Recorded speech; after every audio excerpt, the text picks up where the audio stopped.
Robert the Doll. Robert the Doll is one-of-a-kind handmade doll created around the turn of the 20th century.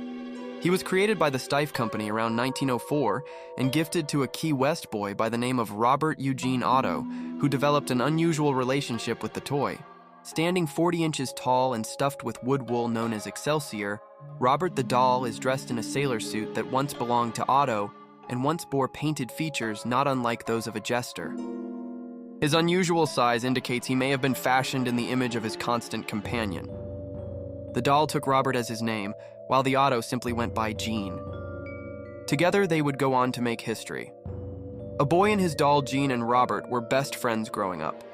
Legend speculates voodoo played a part in Robert's formative years, while interviews with those close to the Otto family indicate a great deal of emotional energy was placed upon the doll during Eugene's lifetime. It is said that young Gene would shift blame when he misbehaved as a child, pointing to the doll and saying, "I didn't do it. Robert did it." While Robert seemed like an ordinary cloth doll, it wasn't long before Robert was involved in strange and somewhat alarming events.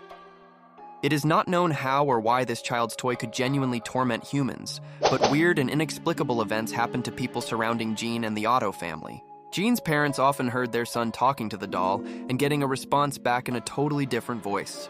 They also described seeing the doll changing expressions when they spoke in his company.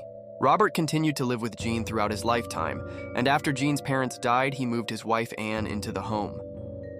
Anne felt uncomfortable with Robert in the house.